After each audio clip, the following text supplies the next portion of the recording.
बिस्मिल्लाहिर्रहमानिर्रहीम।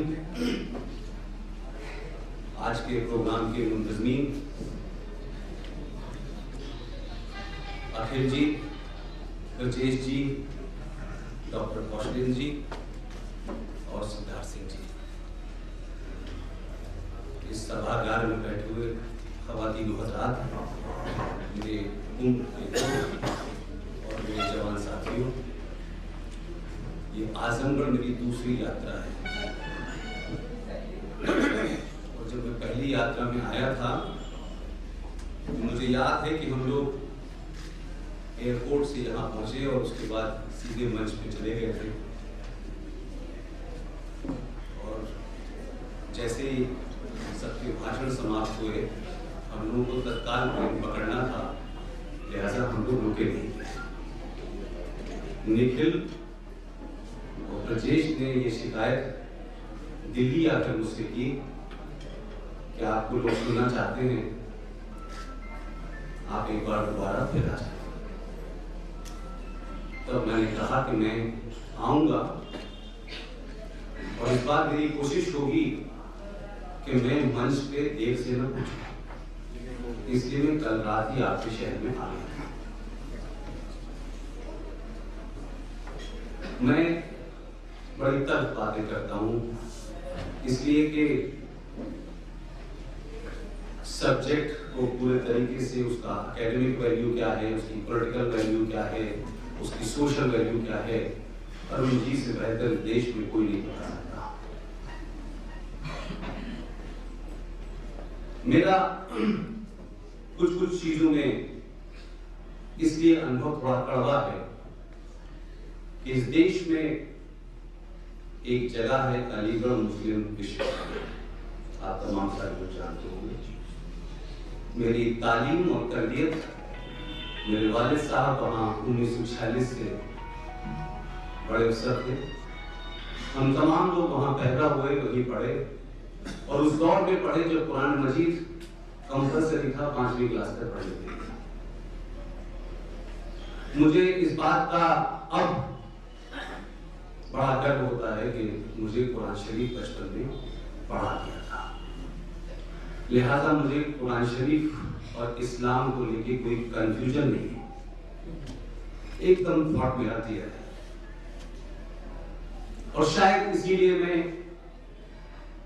अपनी बातों को इस्लाम के रेफरेंस में ज्यादा कहता हूं, क्योंकि पिछले 70 सालों में, मेरी उम्र तो 50 के आसपास है, हर छोटी बात और बड़ी बात में कुरान मजीद का रेफरेंस, इस्लाम का रेफरेंस, शरिया का रेफरेंस, हदीस का रेफरेंस बहुत लोग देते हैं, लेकिन असल बात नहीं बताते हैं।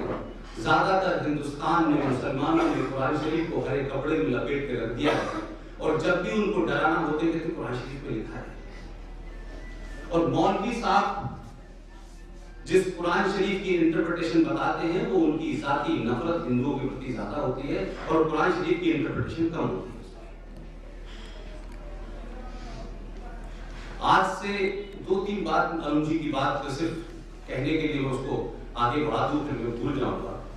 अरुण जी ने 2 बातें ऐसी कही हैं जिसको मुझे आगे थोड़ा सा 2 लाइन में एक्सटेंड करना है। अरुण जी ने कहा कि जम्मू कश्मीर में शेड्यूल कास्ट, शेड्यूल ट्राइब्स का आरक्षण लागू नहीं है, नहीं। इस उत्तर प्रदेश में और दिल्ली में, पूरे देश में 2 विश्वविद्यालय हैं, एक का नाम है अलीगढ़ मुस्लिम यूनिवर्सिटी, दूसरी का नाम है जामिया मिलिया जो दिल्ली में है। माफ कीजिएगा, इसी उत्तर प्रदेश में 20 साल तक उन ताकतों ने राज किया जो दलित और मुसलमान की एकता की बात जिन्ना के जमाने से कर रहे हैं, और उसको अब नया नारा दिया गया है जय भीम और जय मीम। उन लोगों की सरकार रही, मुलायम सिंह की सरकार रही जो ओबीसी के थे, मायावती की सरकार रही जो दलित थी, लेकिन अलीगढ़ मुस्लिम विश्वविद्यालय में 20 साल सरकार रहने के बावजूद भी आज तक ओबीसी और एससी एसटी का आरक्षण लागू उस यूनिवर्सिटी में नहीं हुआ। उन्होंने साफ मना कर दिया। और इस देश की सुप्रीम कोर्ट जो इस बात के लिए तो चिंतित है कि बॉम्बे में दही हांडी की लंबाई कितनी होनी चाहिए, महाकाल में पानी कितना चढ़ना चाहिए, पटाखे कितने बजने चाहिए, लेकिन ये काम सुओ मोटो सुप्रीम कोर्ट ने नहीं लिया कि इस देश के संविधान की खिलाफ वर्जी इस हिंदुस्तान की एक यूनिवर्सिटी कर रही है, जिसकी ग्रांट हिंदुस्तान की सरकार देती है, यूजीसी देता है, उस पर कोई नहीं बोला। और अफसोस ये है कि सरकारें आए जाए मुझे कोई फर्क नहीं पड़ता। सरकारों के चलने का अपना एक अंदाज होता है, उसमें कभी कुछ चीजों में तेजी आती है, कुछ चीजों में कमी आ जाती है। लेकिन मेरा मानना यह है, अरुण जी ने एक दूसरी बात कही कि जो लोग इस बात से नहीं चेते कि 1954 में इसी संविधान जिसको इस देश की जुडिशरी बड़ी सुओ मोटो लेती है, इस संविधान की सुबह शाम कस्में खाई जाती हैं, इसी संविधान को तोड़ करके 4 जज प्रेस कॉन्फ्रेंस करते हैं तो चुप्पी साध दी जाती है। लेकिन इसी संविधान में जिस फ्रॉड की बात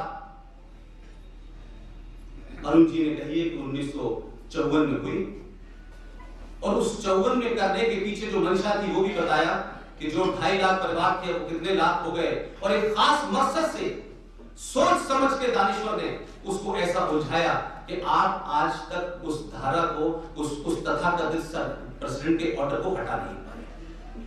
और इस देश की कोर्ट ने, चीफ जस्टिस ने, पुराने नए आए गए किसी ने यह पूछा नहीं क्या संविधान के अंदर प्रेसिडेंट द्वारा पास किया कोई ऑर्डर बगैर संसद के दोनों सदनों के पास किए हुए जिंदा रह सकता है कि नहीं, लेकिन जिंदा है। और अफसोस की बात यह है कि इस देश में जम्मू कश्मीर सूबे की वजीर आला मोहतरमा महबूबा मुफ्ती इस 35A केस के सिलसिले में सुप्रीम कोर्ट में एक पिटीशन दाखिल हुई है। उस पिटीशन में हमने सिर्फ इतना ही चैलेंज किया है हमारे साथियों ने कि क्या राष्ट्रपति का आदेश संविधान का हिस्सा बन सकता है, और क्या इस आदेश को कभी संसद के दोनों सदनों ने पारित किया है, और नहीं किया है तो फिर ये चल क्यों रहा है। उसको 19 अगस्त 2014 में वो पिटीशन कोर्ट में हुई, उसमें तमाम सारे साथी अरुण जी और पूरे अस्पताल के तमाम सारे लोग उसमें साथ में खड़े हुए हैं। उसमें कोई विवाद नहीं है कि किसने डाली किसने नहीं डाली। मेरे परिवार का कोई आदमी कश्मीर से लेना देना नहीं है, मैं उत्तर प्रदेश में अलीगढ़ का रहने वाला, और 25 तारीख को उसकी सुनवाई है। जिन लोगों ने 1954 में ये नहीं सोचा, मैं पूरे भारत की बात कर रहा हूं, आज कश्मीर की और कश्मीरी हिंदू पंडित की समस्या के लिए, उस प्रॉब्लम के लिए जो कुछ वो बर्दाश्त कर रहे हैं, उसके लिए पूरा भारत जिम्मेदार है। ये कैसे मुमकिन है कि इस देश में एक वर्ग फलस्तीन के अंदर अगर गोली चलती है तो हिंदुस्तान की सरकार को बाध्य कर देते हैं कि आप इजराइल के साथ संबंध नहीं रखेंगे, और यह सरकार 25 साल से संबंध निभा रही है, लेकिन ऐसी सरकार है कि उस संबंधों को सार्वजनिक नहीं करना चाहती। इस देश की विदेश नीति को इस देश के लोगों ने अपीसमेंट के चलते बना दिया, और हम खामोश हैं। जो फलस्तीन के लिए मुसलमानों में चिंतित होते हैं कि फलस्तीन में गोली चल रही है, भारत की पॉलिसी बदलनी चाहिए, भारत में प्रदर्शन होंगे, नेतन्याहू यहां आएंगे तो पूरे देश के अंदर बंद होगा, पोस्टर लगेंगे, गालियां दी जाएंगी, तो मैं ये पूछ रहा हूं भाई, आपको ये समझ नहीं आया था ये कौन लोग हैं? इसी जम्मू कश्मीर में एक म्यांमार नाम की जगह है जिसका पूरे देश में आप लोगों ने देखा होगा, हंगामा मचा हुआ है।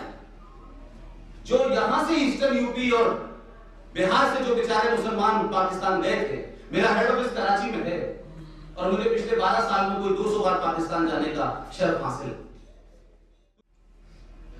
रोहिंग्या मुसलमानों के भारत में आने पे, भारत में उन्हें रखने के लिए एक वर्ग ने पूरे देश में हायतोबा मचा दिया।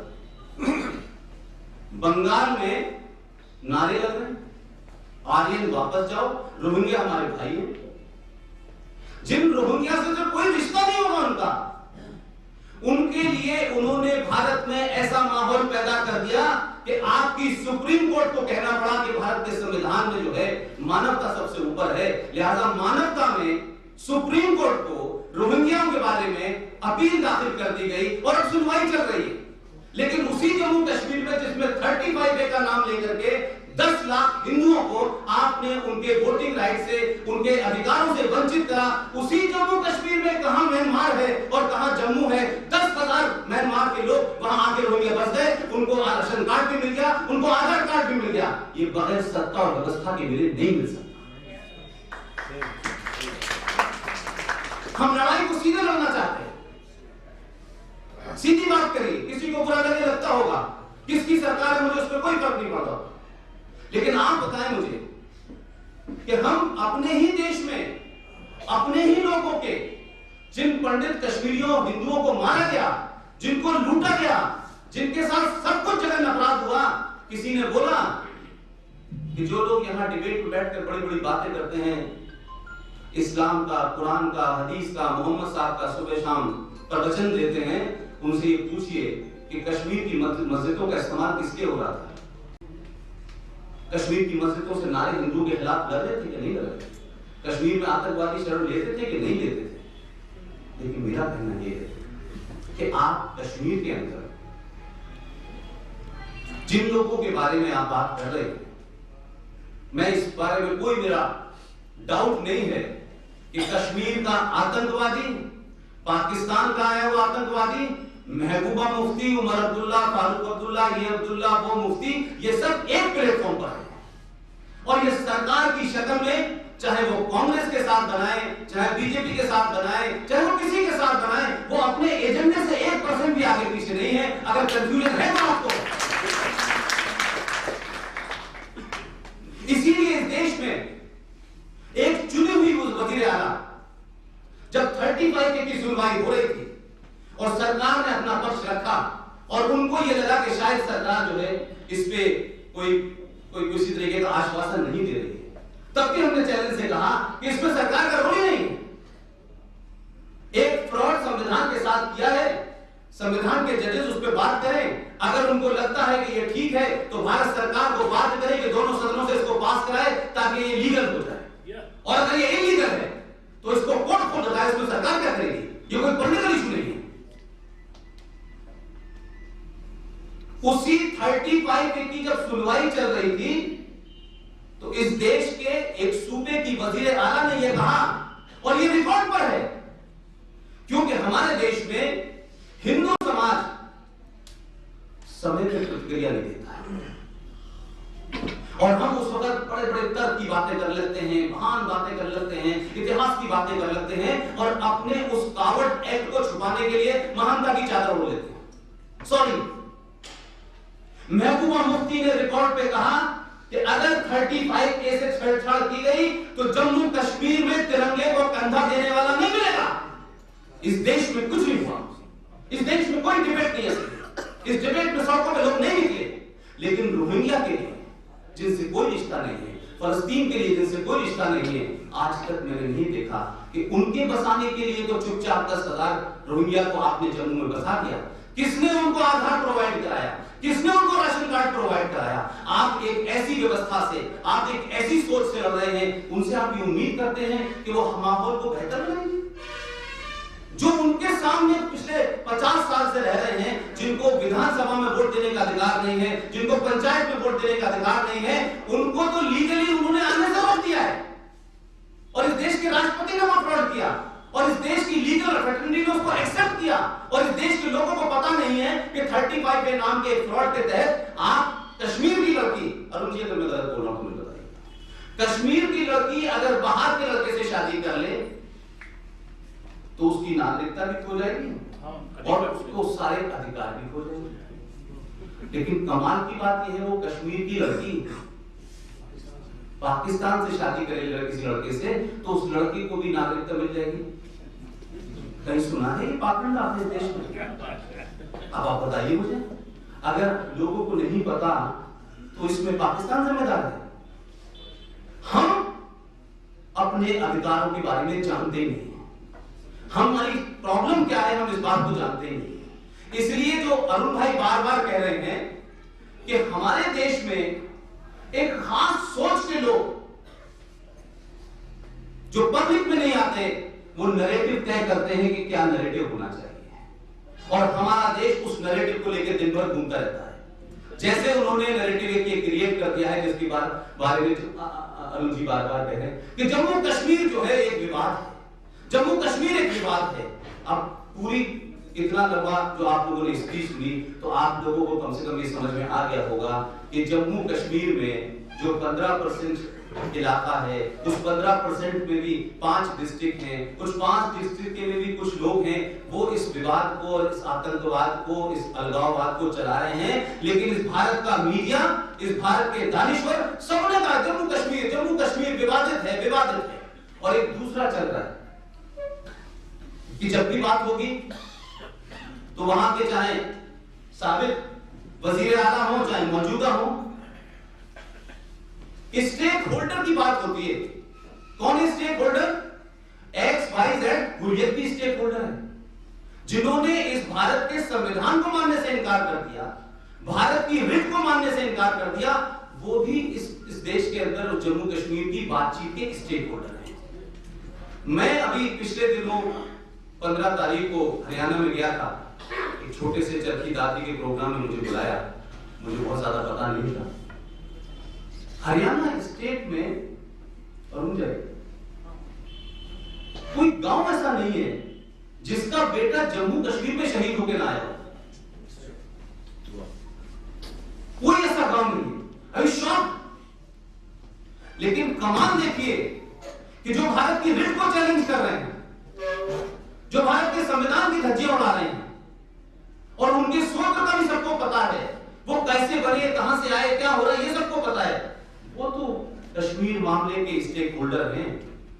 तो भाई इस देश में आसाम से लेके कन्याकुमारी तक का जवान कश्मीर के लिए जान दे के आया है, वो स्टेक होल्डर क्यों नहीं होगा?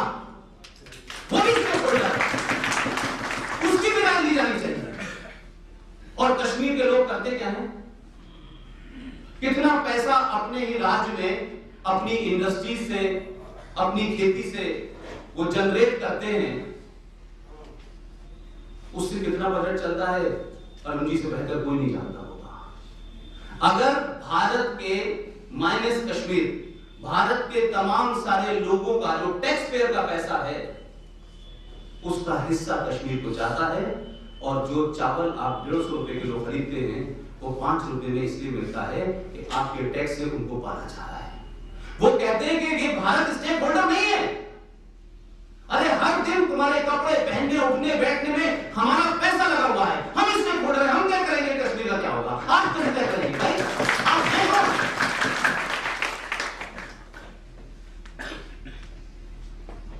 आपने कश्मीर से पड़ोसी देश में जाए,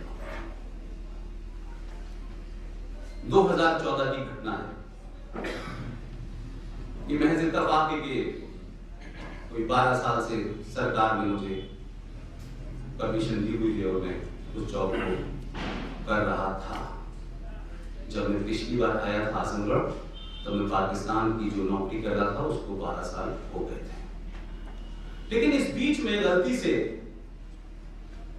कुछ मेरे वीडियो वायरल हो गए, ऐसे ही जिसमें आपसे बात कर रहा हूं, उसमें कोई वायरल हुआ होगा वीडियो, ये भी YouTube पे लाइव है। चलिए तो अब तो कोई नौकरी बची नहीं। तो मेरे मालिक ने मुझे फोन किया कि आप बलूचिस्तान के बारे में बड़ा अजीब-गरीब बोल रहे हैं।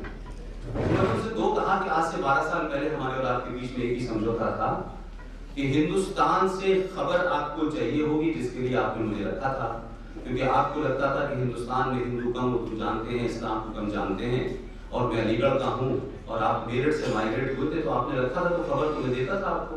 लेकिन अगर आप ये चाहेंगे कि मैं हिंदुस्तान में रहते हुए कश्मीर के और बलूचिस्तान के बारे में ओपिनियन भी मेरी वही होगी, तो मैंने कहा गलतफहमी अपने दिमाग से निकाल दीजिए। और मेरा कॉन्ट्रैक्ट अगर आपको लगता है कि इस सहाफत में कहीं बीच में आ रहा है, तो उसे तत्काल प्रभाव से आप उसे खत्म कर दीजिए। 21 दिसंबर को वो कॉन्ट्रैक्ट मेरा खत्म हो गया है। तो जब मैं आया था पहली बार तो बेरोजगार नहीं था, इस बार बेरोजगार। मैं कराची का एक किस्सा आपको बताना चाहता हूं। हमारे देश में बहुत सारे लोग, जो बात अरुण जी ने कही है, ये मेरी 10-12 साल की नौकरी ये मुझे बताती है कि हमारे यहाँ लोगों को जानने की इच्छा ही नहीं है। लोग इतने बिजी हैं और किस चीज में बिजी मुझे समझ नहीं आ रहा। और जो कौम कहती है हम बेरोजगार हैं, भूखे लगे, वो परमानेंट बिजी है। वो मिशन मोड में है और हमारा हिंदू भाई फैशन मोड में चल रहा है। आज ये कपड़ा लेना है, आज ये गाड़ी लेनी है, आज ये मकान है, भाई ये सब लो, लेकिन कुछ जानो भी स्कूल के बारे में। आपको पूरे यकीन के साथ कह रहा हूं, पूरे यकीन के साथ, पाकिस्तान के किसी कोने में चले जाइएगा, खैबर पख्तूनख्वा में चले जाइएगा जो नॉर्थ वेस्ट फ्रंटियर पाकिस्तान कहलाता था पहले, उस समय अफगानिस्तान के बॉर्डर पे है, सिंध में चले जाइएगा, बलूचिस्तान में तो आप में से कोई जा ही नहीं सकता, भारत को किसी को बॉर्डर का वीजा ही नहीं मिलता है। मैं कराची से लगता है इसलिए 4-5 बार सब जगह को आया हूं मैं, वहां के दोस्तों की मदद से। आप यकीन मानिए मैं इस बात से हैरत में हूं और बार बार ये सोचता हूं कि हमारे यहाँ इतनी बड़ी आबादी है, इतना सब कुछ होता है हमारे यहाँ। पाकिस्तान में 90% लोग, आजमगढ़ क्या है, दिल्ली क्या है, लालू कौन है, मुलायम सिंह कौन है, किस विचारधारा का है, मायावती कौन है, दलित कौन है, उनको ऐसी स्टडी है जो आपको नहीं बताओगे। ऐसे ही नहीं चीजें चल रही हैं। दुश्मन है आपका वो, लेकिन दुश्मनी में भी उसने आपकी हर चीज को पता कर रखा है और वो उसी अंदाज में बात करता है। इसलिए ऐसा नहीं होता है कि लाहौर की सड़कों पे लालू की तारीफ होती है, कोई खास वजह है कि मुलायम की तारीफ होती है, कि मायावती को मसीहा बताया जाता है, कोई ऐसी नहीं होता है। ये इसलिए होता है कि 2014 के अंदर मैं अपने ऑफिस गया हुआ था। ये किस्सा मैं इसलिए बता रहा हूँ कि मैंने ये बात यहाँ लोगों को आके बताई, जो इंपॉर्टेंट लोग हैं, जो समझता हूँ कि चीजों को समझते होंगे और व्यवस्था का हिस्सा होंगे। कराची में मेरे दोनों मालिक मौजूद थे। शाम को अमेरिकन कॉन्सुलेट में एक कॉकटेल पार्टी थी। अनफॉर्चुनेटली मैं लीगल में पैदा तो हुआ और वहां सारे किस्से और सारी शर्तें चाय पे लगती थी, इसलिए मैं शराब नहीं पीता। अब कॉकटेल पार्टियों में चला गया, वहां आईएसआई के 2 लोग थे, अमेरिकन कॉन्सुलेटर भी था, एक हमारे हिंदुस्तान के बड़े पत्रकार हैं, उनका नाम मत पूछिएगा, उनके बड़े अजीज दोस्त भी मौजूद थे। उस कॉकटेल में मुझे कॉफी पीनी थी आदतन, तो बहुत देर बात हुई तो एक आईएसआई के साहब जो थे, जिनको बाद में यहाँ हाई कमीशन में पोस्ट किया गया और 2 साल पहले उनको निकाला गया यहाँ से जासूसी करते हुए, वो शख्स वहां मौजूद था। उसने एक बात कही मुझे, मैं सोचता हूं उस बात को कि हाउ दे आर वर्किंग, कितना माइन्यूटली चीजों को पता करते हैं। उसने कहा कि कश्मीर साहब, कश्मीर के मामले को अगर हम इस हिंदुस्तान के मुसलमानों का मामला बनाते हैं तो भारत सरकार घुटनों पर टिक जाएगी। तो मुझे जो जवाब देना था वो तो मैंने दिया, लेकिन 14 में लौटा हूं मैं और 16 में जेएनयू में भारत तेरे टुकड़े होंगे इंशाल्लाह इंशाल्लाह, कश्मीर की आजादी का नारा लगा, आसाम में नारा लगा, हैदराबाद में नारा लगा। मैंने तब भी कहा कि ये ऐसे ही नहीं हो रहा है। जो यहां से चले गए अब्दुल बासित साहब, जो बहुत लंबे समय तक रहे, सबको मैंने कहा कि अब्दुल बासित साहब जो हैं वो पाकिस्तान की हुकूमत की तरफ से सफीर अपॉइंट नहीं हुए, वो पठान हैं, वो वहां की आर्मी और आईएसआई आर्मी है। इसलिए नवाज शरीफ ने 10 बार कोशिश की कि उनको यहां से विड्रॉ कर ले, विड्रॉ नहीं कर पाए। और उस आदमी को हैदराबाद की यूनिवर्सिटी में वो आदमी लेक्चर देने जा रहा है, आसाम की यूनिवर्सिटी में वो लेक्चर देने जा रहा है, जेएनयू में वो जा रहा है, क्योंकि आपके यहां एक बहुत बड़ा अनसीन पाकिस्तान बैठा हुआ है। उन सब लोगों ने फ्रस्ट्रेट किया उसको क्या कहना है भारत के लोगों से, किस तरीके से कहना है उस नई जनरेशन से कि उनको लगता है कि बताइए पाकिस्तानी इतनी अच्छी उर्दू बोलते हैं, ये हमें अपने यहाँ बुला रहे हैं, कितना खुश मिजाज आदमी है यार, ये सारे कुछ हिंदू पागल हैं जो इनके खिलाफ आना चाहते हैं, ये कुछ आरएसएस वाले प्रोपेगेंडा करते हैं, ये उसके थॉट में डाला गया। इसलिए कन्हैया पैदा हो गए। उम्र के पैदा होने पर कोई प्रॉब्लम नहीं, मुझे वो तो नहीं, कोई मसला नहीं, वो तो पैदाइश नहीं, कोई दिक्कत नहीं, नो कंफ्यूजन।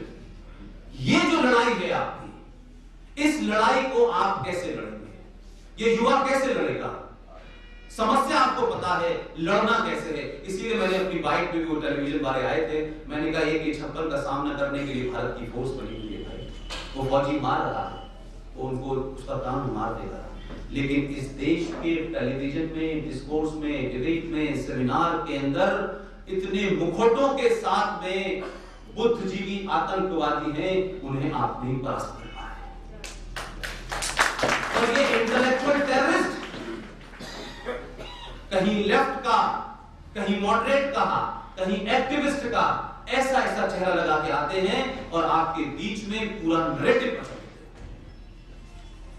इसलिए पाकिस्तान को दोष देने से पहले जरा देखिए कि दिल्ली में कौन लोग हैं जो कश्मीर की आजादी का नारा लगा रहे हैं, और उनका हमने क्या किया, हमने क्या किया है उनके साथ, हमने क्या मिसाल दी है उनके साथ। मुझे याद है अरुण जी, गर्मी के दिन थे, इसी जम्मू कश्मीर में, कश्मीर के अंदर एक निट इंस्टीट्यूट था, उसमें कुछ लोगों ने, जो भारत के दूसरे कोनों से बच्चे पढ़ने गए थे, उसमें ज्यादातर हिंदू बच्चे थे, उन्होंने भारत मां का झंडा ऊपर किया और हंगामा हुआ। वो सारी घटना आप सबको पता होगी। उस हॉस्टल में घुस के पीटा। होम मिनिस्ट्री किसके पास थी? महबूब मुफ्ती के पास। घर में घुस के उनको अंदर जाके मारा लोगों को। उसमें 2 लोग आईसीयू में गए। मेरी समाज से शिकायत की है, आपसे नहीं कह रहा, मैं एक जनरल बात कह रहा हूं। वो लड़के पिटे, न कोई राजनीतिक दल, न कोई सोशल वर्कर गया। जब वो दिल्ली के जंतर मंतर पे मई में बैठे हुए थे, तो मैं वहां से गुजरा था, तो देखा एक दरी है, उस पे 25 लड़के बैठे हुए हैं। एक नेता नहीं मिलने गया। वो अपने कैरियर को ध्यान देते हुए 2 दिन बाद उठ के चले गए। और जब जम्मू कश्मीर को लेकर के भारत पे तोड़ने के नारे जब वहां लग रहे थे जेएनयू के अंदर, तो माफ कीजिएगा, इस देश की सबसे पुरानी और बड़ी पार्टी का भी नेता गया, कम्युनिस्ट भी गए, और पूरी बेशरम और बेहयाई के साथ उनके साथ खड़े हुए। इसको कहते हैं कि जो ताकतें आपके खिलाफ हैं वो इतनी उद्दंड हैं, और हम अपने आदमी के साथ, जिसके साथ जो विक्टिम है, उसको पानी भी देने नहीं जा पा रहे। उनके मन में क्या गुजरेगी और कन्हैया के मन में क्या गुजरेगी, दोनों में फर्क देख लीजिए। आज कन्हैया पूरे देश में बता रहा है कि दलित क्या है और मुसलमान क्या है।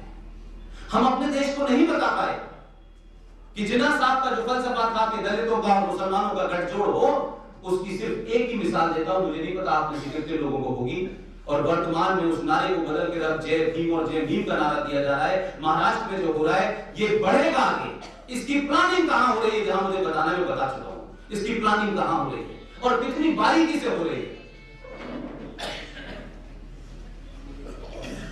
क्या आप सोचिए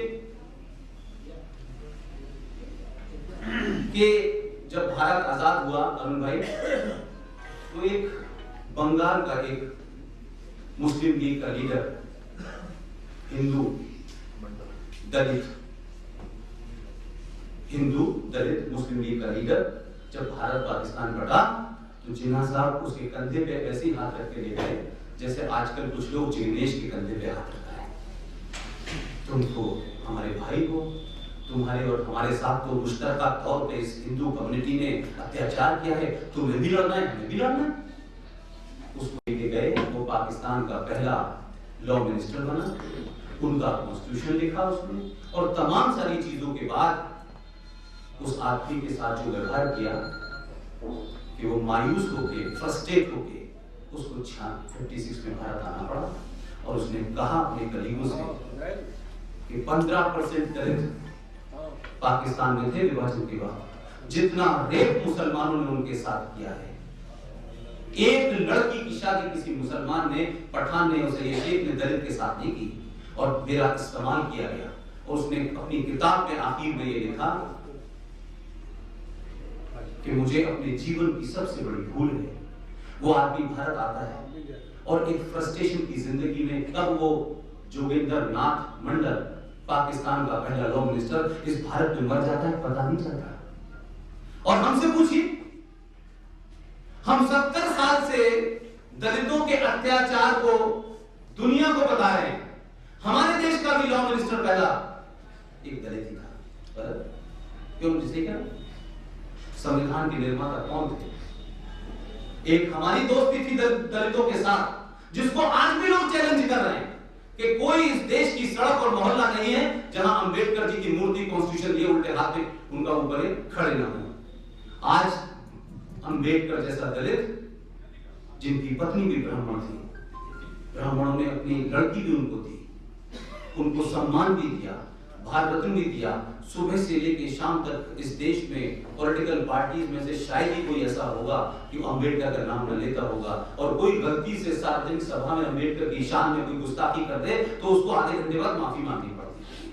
उस देश के लोगों को ये बात कभी सामने नहीं आई कि भाई किस दलित प्रेम की बात कर रहे हैं आप, किसको बहका रहे हैं? 47 में बहकाया था, अब फिर बहका रहे हैं। आपका एजेंडा दलित में कतई नहीं है। अगर आपका एजेंडा दलित में होता तो हिंदुस्तान की मुसलमानों की सबसे एलीट यूनिवर्सिटी जहां मैं पैदा हुआ हूं उसमें आपने पिछले 25 साल से आपने रिजर्वेशन नहीं दिया। आप दलितों के साथ से दिखावे का नाटक करना चाहते हैं ताकि लार्जर हिंदू फैमिली को कमजोर कैसे किया जाए। तो मैं बार-बार कहता हूं कि भाई जो 47 में गलती की थी उससे भी अगर हम सीख लेते तो आज हम अम्बेडकर को ये भी प्रोजेक्ट करते, भाई तुम किसकी बात कर रहे हो, किनके साथ जा रहे हो, कितने लोगों को पता है जोगिंद्रनाथ मंडल के साथ क्या हुआ। ये बात हमने बनाई नहीं, ये नैरेटिव मार्केट में हम लाए नहीं, और हमारी खामोशी की वजह यह है कि हर दिन एक नया पैदा होता है और वो आप ही को चैलेंज करता है, आपके ताने बाने को तोड़ता है। कैसे 4 लोग मिलकर के इतने करोड़ की प्रॉपर्टी जला देते हैं, और ये होगा इस देश के अंदर, इसको ध्यान रखिएगा। दलित को मारा किसने नहीं पता किसने मारा, लेकिन नैरेटिव शाम तक ये पहुंच जाता है कि साहब देखिए वो वेमुला की हत्या कर दी सरकार ने, इस सरकार ने कर दी, वेमुला की हत्या कर दी। अब ये इतनी बार बोला जा रहा है कि आप ही हम सब लोग बोले कि वेमुला की हत्या हो गई। क्या इस देश में किसी वायलेंस में मरने वाले से पहले बताया जाता कि यहाँ ब्राह्मण को मारा है, ये ठाकुर मरा है, तो फिर दलित के मरने पे और मुसलमान के मरने पे धर्म का पता कैसे चल जाता है?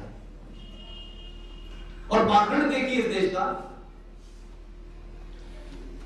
कि पूरी दुनिया में आप आजमगढ़ से लेके कहीं चले जाइए, अमेरिका चले जाइए, रशिया चले जाइए, अजरबैजान चले जाइए, नेम एनी कंट्री, पूरी दुनिया में आतंकवादी आतंक फैलाने से पहले, मारने से पहले जोर से कहता है अल्लाह अकबर, नारे तकबीर कहता है।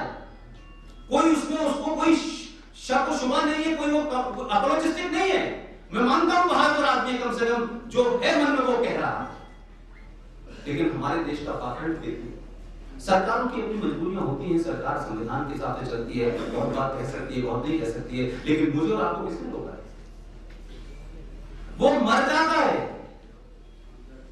वो जो उसको आतंकवादी को जो घटना करनी होती है वो कर देता है और मर भी जाता है, और मरते ही इस देश का समाज कहता है इसका कोई धर्म नहीं, आतंकवाद का कोई धर्म नहीं होता। ये जो पाखंड और फ्रॉड हमारे देश में है, आखिर हम सच बात कहने से डरते क्यों भाई? और हमसे उन लोगों को तो नहीं डरना होना चाहिए ना जो किताब लेके सुबह से शाम तक इसमें ये लिखा है, इसमें ये लिखा है, यहां ये लिखा है, यहां ये नहीं लिखा है। वो ये कहने से क्यों शर्माते हैं कि अगर मैं ये कहूं कि इस देश में इस्लामिक आतंकवाद अपने चरम पर है और इस्लामिक आतंकवाद को अंजाम देने वाले का धर्म इस्लाम है, तो फिर बुरा क्यों लगता है?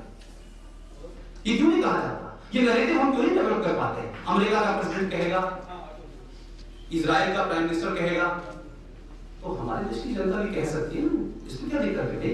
हम कोई गलत बात कह रहे हैं क्या? हम कोई झूठ बोल रहे हैं क्या? हम उनके धर्म की बेइज्जती कर रहे हैं क्या? लेकिन हम नहीं कहते जो समाज को करना चाहिए। इसलिए कश्मीर के अंदर अगर वहां से कुछ लोगों को पकड़ा जाएगा, कुछ आतंकवादियों को पकड़ करके, कुछ अलग पसंद लोगों को पकड़ करके अगर तिहाड़ जेल में रखा जाएगा अरुण जी, तो वहां की चीफ मिनिस्टर भारत के गृह मंत्री से ये कहती है कि देखिए उनके साथ थोड़ा जाती हो रही है, उनके साथ थोड़ा तकलीफ है, उसका ध्यान रखिएगा। क्या किसी मुख्यमंत्री को आपने इस देश में 29 राज्य हैं, किसी को फोन करके करते देखा है? कहते कि मेरे देश, मेरे सूबे के 4 बदमाश गुंडे दबंगे चोटे उठाए गए, बंद हो गए, जरा उनका ध्यान रखिएगा। लेकिन वो मुख्यमंत्री होते हुए भी उन आतंकवादी जिनके खिलाफ चार्जशीट साबित हो गई, जिनको पता चल गया कि देश के खिलाफ गद्दारी कर रहे थे, उनके खिलाफ भी टेलीफोन करके ये कहने की जरूरत क्यों है?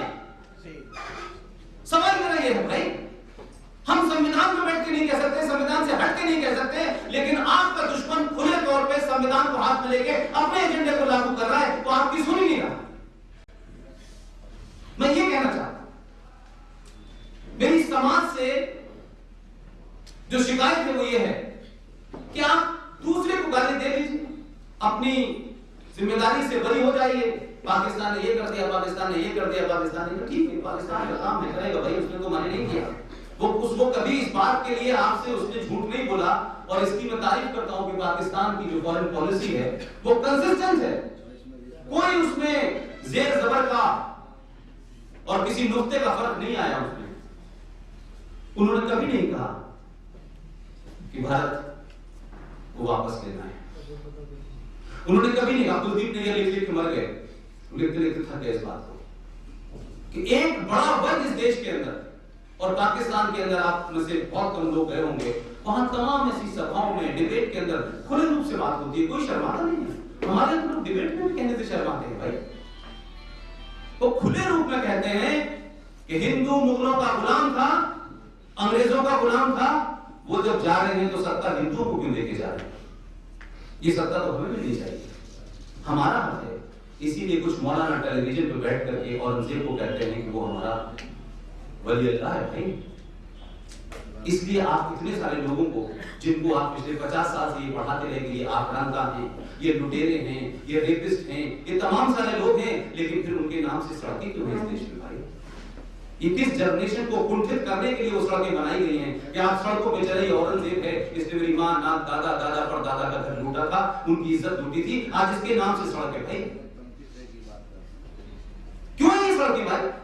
क्यों ये नाम है? उनके नाम लेने वाले लोग क्यों इस मुल्क में मौजूद है भाई? पूरे देश में एक ही राज है जिसकी चर्चा कर रहे हैं, जिसमें वो कहते हैं साहब ये मुस्लिम मेजॉरिटी राज है। उसकी दो घटना आपको बताता हूं। पूरे देश में अल्पसंख्यक आयोग है कि जिस राज्य में जो लोग अल्पसंख्यक होंगे उनके लिए एक अल्पसंख्यक आयोग बनता है। हमारे केंद्र में भी बना है, राज्य में भी बना हुआ है। कश्मीर में नहीं, कश्मीर के हिसाब से कश्मीर का मुसलमान अल्पसंख्यक है और सत्ता में है, मैं गलत कह रहा हूं, बहुसंख्यक और बहुसंख्यक है, मुस्लिम बहुल राज्य है, लेकिन अल्पसंख्यक आयोग बनाएंगे नहीं। और पिछले 70 साल से अल्पसंख्यक आयोग को मिलने वाली सारी ग्रांट मुसलमानों को दी जा रही है। यहां तो कोई पता ही नहीं है यहां कौन है। इतने भोले लोग हैं सत्ता में बैठे हुए लोग कि उनको पता नहीं है कि यहां अल्पसंख्यक कौन है। लेकिन उन्हीं भोले लोगों की शातिर देखिए कि कैसे खामोशी से उन्होंने रोहिंग्या 10 लाख को वहां फंसा दिया।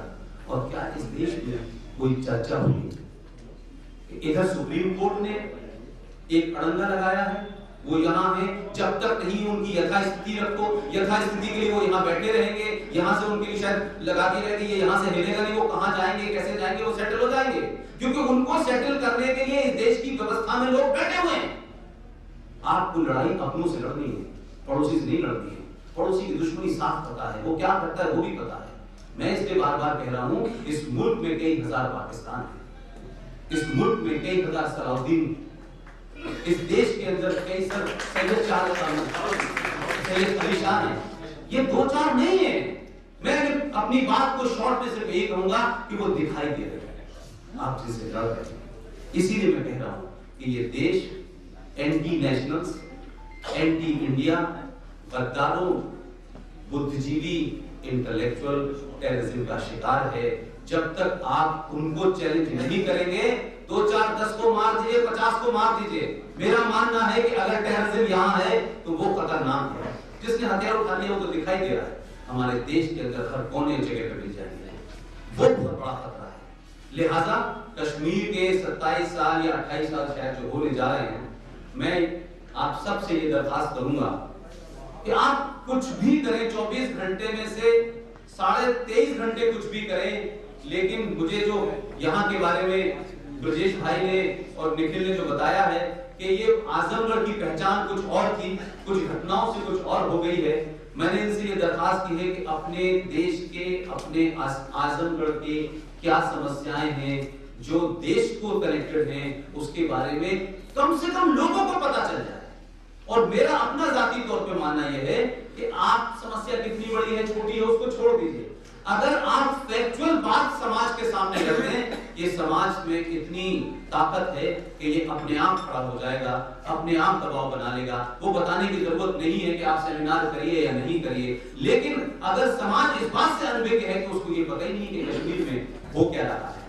पाकिस्तान के 4 सूबे हैं, 4 सूबों में से मेरा दावा है कि मैं कोई इम्तिहान नहीं ले रहा हूं, उसको अन्यथा मत लीजिएगा। हम में से कितने लोग हैं जो पता होगा कि 4 राज्यों के मुख्यमंत्री कौन हैं, उनकी सोच क्या है, वो किस सोच के हैं, किस प्रत्यय के हैं, ये नहीं पता होगा।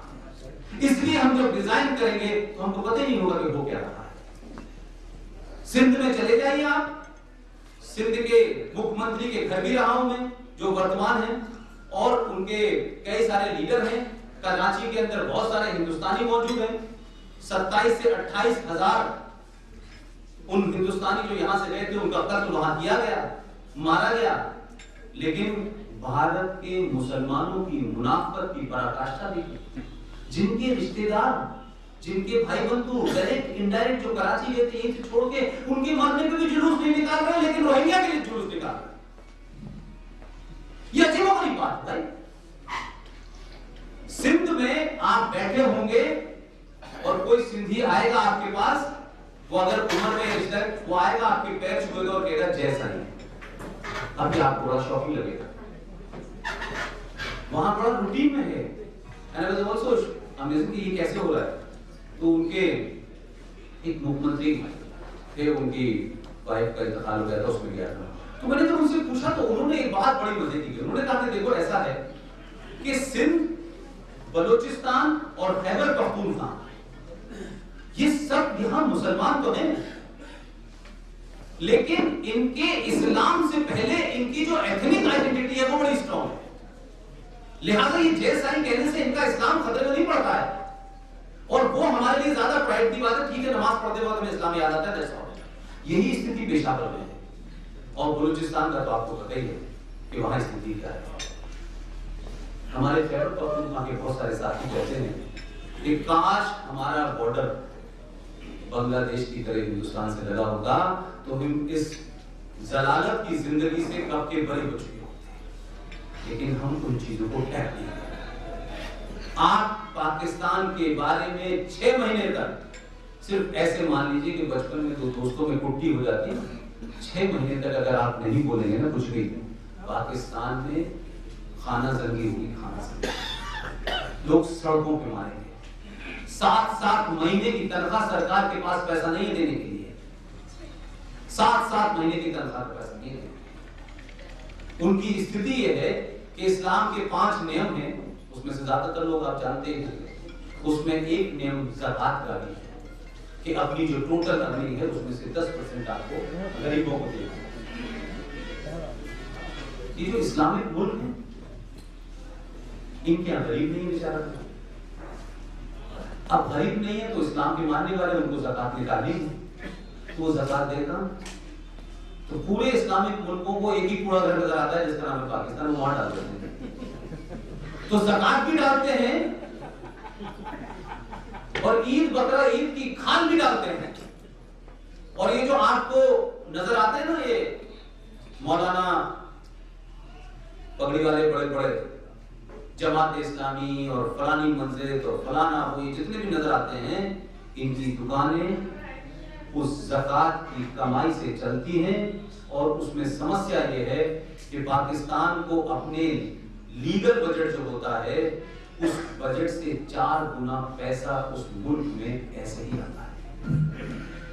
अब जो ज़कात से चल रहा है, अमेरिका न दे उसके बाद भी वो कहते हैं हम कुछ भी चल रहे हैं, अमेरिका नहीं देगा तो क्या फर्क पड़ता है।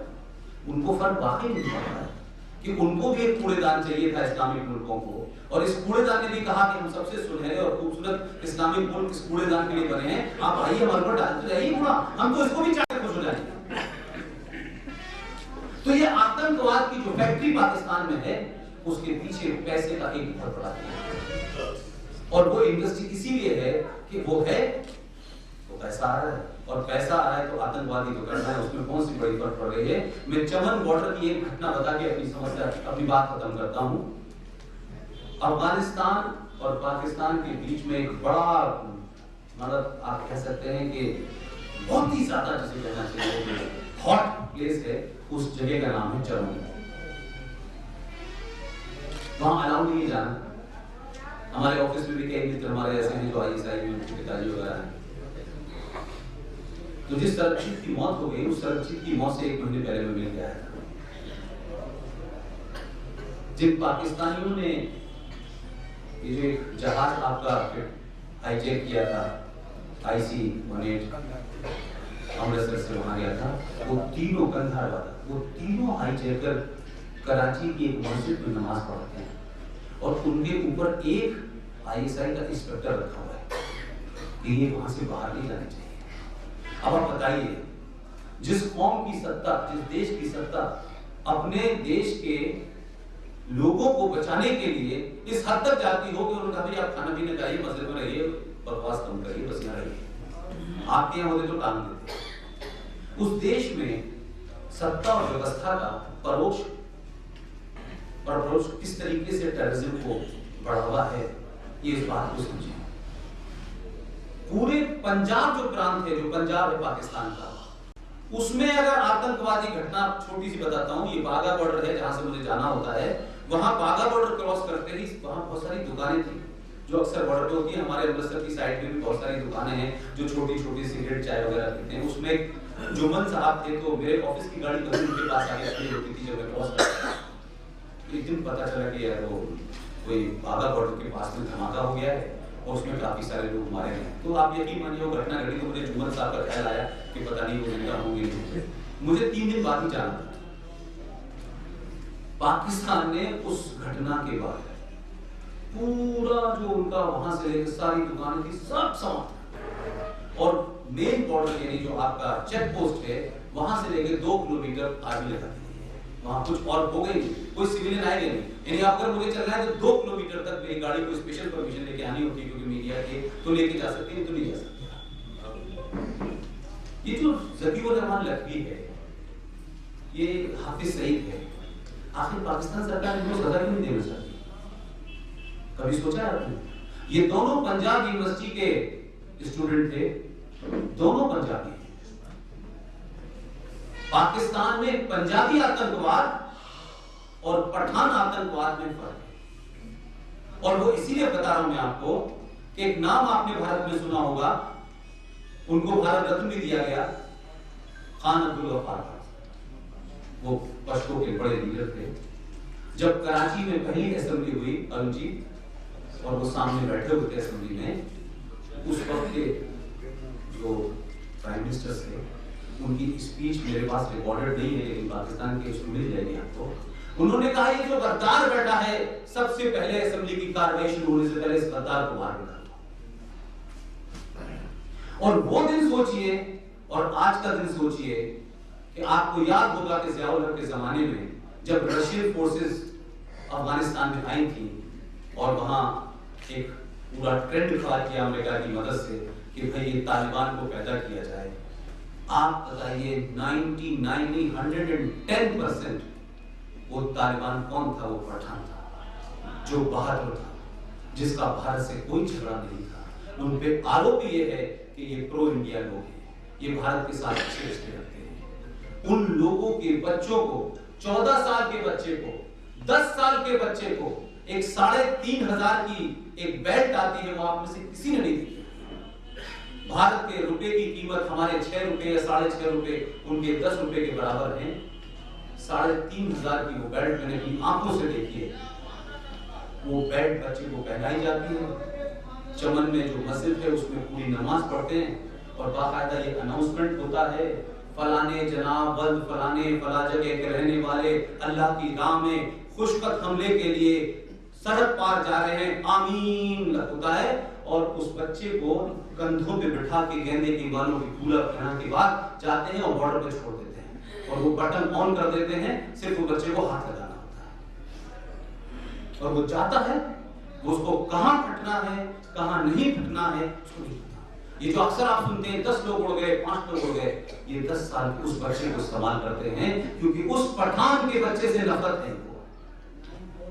लेकिन हाफिज सईद को बचाने के लिए पाकिस्तान का प्राइम मिनिस्टर असेंबली के बाहर भी बयान देता है कि उनके ऊपर तो हाफिज साहब के ऊपर तो कोई आरोप ही नहीं है।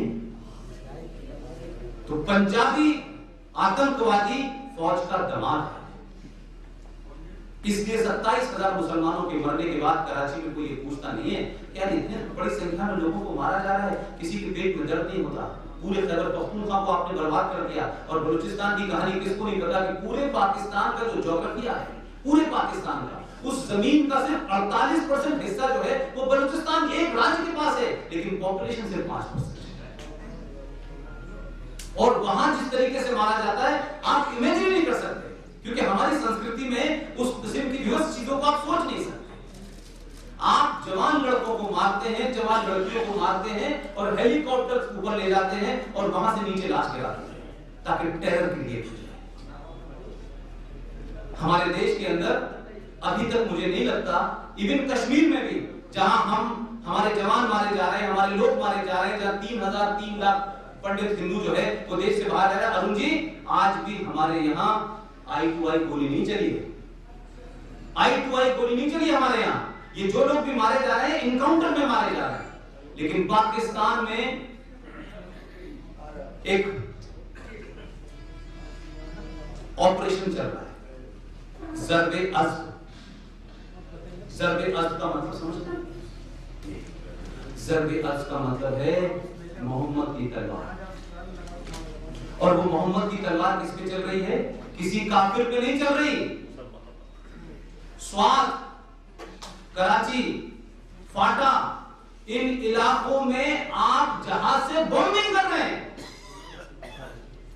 भारतीय फौज को नहीं मार रहे आप बॉम्बिंग कर रहे हैं, कारपेट बॉम्बिंग कर रहे हैं और अपने ही लोगों को मार रहे हैं, क्योंकि ये वो लोग हैं जिसे आप कहते हैं गुड टेररिस्ट और बैड टेररिस्ट। वो टेररिस्ट जो है वो आपके काम के नहीं हैं, आपके एजेंडे को नहीं चला रहे हैं, वो फौज पे हमला कर रहे हैं, वो पाकिस्तानी को मार रहे हैं क्योंकि उसने उसके साथ में बुरा किया है। लिहाजा उनको तो आप ज़र्ब-ए-अज़्ब चला के बॉम्बिंग से मार देंगे, लेकिन हाफिज सईद, ज़कीरुर नकवी इनको नहीं छुएंगे, क्योंकि ये आर्मी वालों के लोग हैं, क्योंकि इनकी ये प्रॉक्सी है, ये पाकिस्तान में है। ये जो 3 राज्य हैं पाकिस्तान के, ये पाकिस्तान के साथ नहीं है। मैं पहले दिन भी कहता था, अब फिर कहूंगा, Pakistan not a failed state, is a totally artificial state. इसका कोई मतलब ही नहीं है। उस पाकिस्तान को जोड़ने के लिए 2 काम किए गए।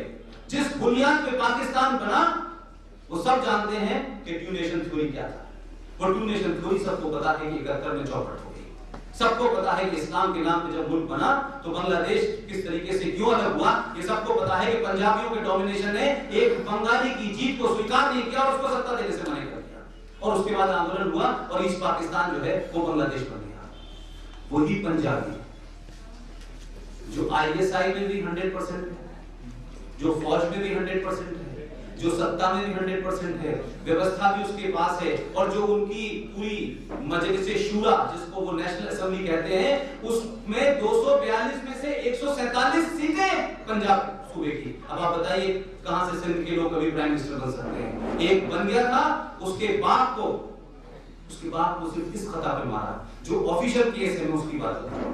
जुल्फिकार अली भुट्टो को सिर्फ इस बात के लिए फांसी दी गई कि उन्होंने अपने दौर में कभी कोई वो पब्लिक स्पीच कर रहे थे, उस पब्लिक स्पीच में कोई भगदड़ हुई और उसमें एक लड़का मर गया। और ये वही भुट्टो साहब हैं जिन्होंने इंदिरा गांधी के साथ शिमला में बैठ के सिगरेट पीते हुए मुआहदा किया और इंदिरा गांधी से बाहर निकल के कहा कि मुझे अपने मुल्क में जिंदा रहने के लिए कुछ राहत है। उस बेइज्जती को बर्दाश्त नहीं करने की वजह से उस आदमी ने, कोई लाखों की भीड़ में रैली कर रहा था, कोई बेचारा आदमी मर गया, उसका इल्जाम लगाते हुए कहा कि इस आदमी की वजह से वो मर्डर हुआ, इसलिए उसको फांसी दी गई। और पूरे देश को पता है कि उसकी बेटी को जो वहाबी नहीं थी, जो बरेली थॉट ऑफ इस्लाम है, जिसमें तावीज, गंडे, ये जो मज़ारें ये वो थी, उसको पाकिस्तान की आर्मी ने, आईएसआई ने मिल के तालिबान से मरवाया। कभी सुना है आपने कि कोई रैली हुई हो और उसमें किसी पंजाबी बड़े लीडर का मौत हो गई? कभी नहीं सुना। हम पाकिस्तान को पढ़ें, पाकिस्तान को समझें, उसकी साइड को समझें, उसी तरीके से जवाब। हम पाकिस्तान की अच्छी फिरनी, अच्छी सिवैयां, और बेहतरीन कबाब की वजह से समझते हैं कि जितना ये खाना अच्छा है उतने ही ये भी अच्छे हैं। किसी का सोशल एस्पेक्ट हो सकता है लेकिन पॉलिटिकल एस्पेक्ट अलग होता है। हम किसी की पॉलिटिकल जहन को पढ़ने के लिए उसके सोशल जहन को पढ़ना शुरू कर देते हैं। सोशली आदमी बहुत अच्छा होता है, आप भी अच्छे, मैं भी अच्छा हूं, लेकिन जब मेरी बात पाकिस्तान से होगी तो मेरा रुख उतना ही सख्त होगा जितना इस आदमी का होगा। इसलिए कोई भी पाकिस्तानी डिबेट में आता है, पूरी देशभक्ति के बाद वही बात है। आप कितनी उससे उम्मीद कर लिए है कि ये पीटीआई का आदमी है, ये नवाज शरीफ की पार्टी का आदमी है, वो अगर मगर करके चुनाचे बात वहीं पहुंचेगा कि कश्मीर को आपने कब्जा कर रखा है। उसको पता है कि हैदराबाद में कौन कमजोर कड़ी है हिंदुस्तान की, उसको पता है आसाम में कौन कमजोर कड़ी है हिंदुस्तान की।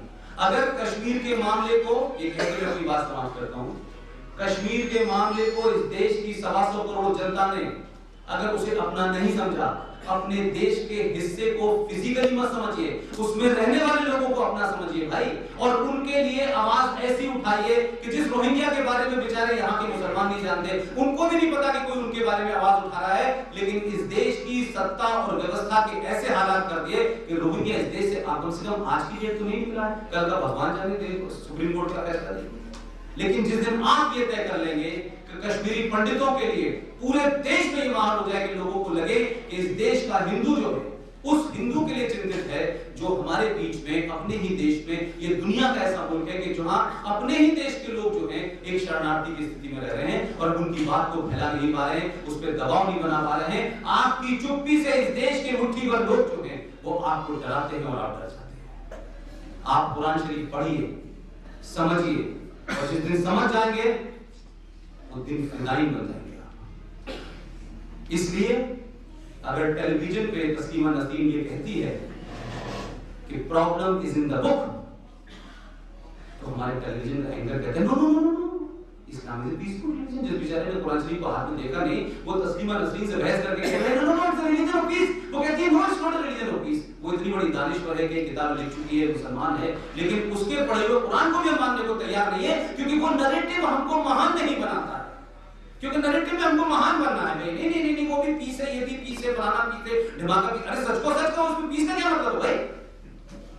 इसलिए ये मान लीजिए कि इस देश के अब अगर कोई भी टुकड़े करने की बात कहेगा, इस देश का नागरिक उसके टुकड़े कर देगा, देश के टुकड़े नहीं।